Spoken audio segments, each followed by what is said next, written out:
Hello student, आज हम start करने जा रहे हैं केमिस्ट्री का पहला चैप्टर जिसका नाम है केमिकल रिएक्शन एंड इक्वेशन। इस चैप्टर में हम बेसिकली क्या करेंगे, केमिकल रिएक्शन के बारे में पढ़ेंगे। इसमें हम देखेंगे कि दो या दो से अधिक पदार्थ रिएक्शन करके कोई एक नया गुणधर्म वाला पदार्थ बनाता है, या फिर से हम देखेंगे उसके लाइफ एग्जाम्पल के बारे में, जैसे आपका दूध से दही बनता है और आप देखते हो इसी प्रकार भोजन का पचना या श्वास लेना, इस प्रकार हम एग्जाम्पल भी देखेंगे। नेक्स्ट हम देखेंगे केमिकल इक्वेशन के बारे में। केमिकल इक्वेशन की एक्चुअली में आवश्यकता क्यों पड़ती है, तो यदि हम इन रिएक्शनों को शब्दों में लिखने लगे तो हमारा टाइम बहुत लग जाता है। तो इस टाइम को बचाने के लिए और किसी व्यक्ति को आसानी से समझाने के लिए क्या करते हैं, हम कुछ प्रतीकों और सिंबलों का यूज करते हैं। इन प्रतीकों और सिंबलों का यूज करके हम इक्वेशन बना लेते हैं, जिससे क्या होता है, किसी को समझने में आसानी होता है और समय का भी बचत हो जाता है इसमें। उसके बाद हम देखेंगे कि इन इक्वेशन को कैसे बैलेंस करते हैं। जैसे मैं एक एग्जांपल लेता हूं कि यदि हम मैग्नीशियम की रिबन को ऑक्सीजन में जलाते हैं तो बनता क्या है, मैग्नीशियम ऑक्साइड बनता है।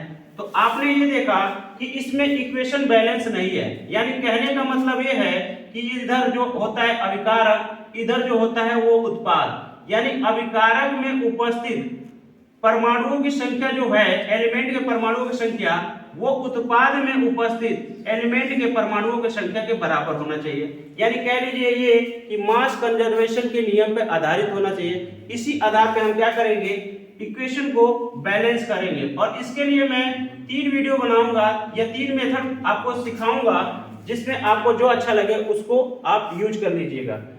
इसके बाद हम पढ़ेंगे कि केमिकल रिएक्शन के टाइप कितने प्रकार के होते हैं और वो होते क्या क्या हैं, है ना, उनके बारे में डिटेल अध्ययन करेंगे।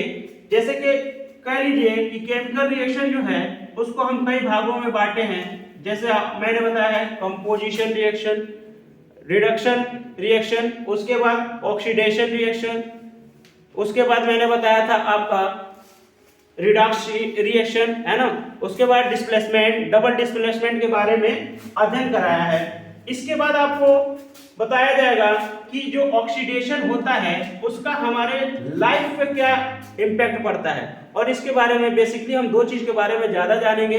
एक होता है कोरोजन और दूसरा होता है रेंसिडिटी, है ना। तो इसके बारे में हम डिटेल में बताएं वीडियो में, और इसी के बारे में हम अध्ययन करेंगे। तो आज का वीडियो यही समाप्त करते हैं।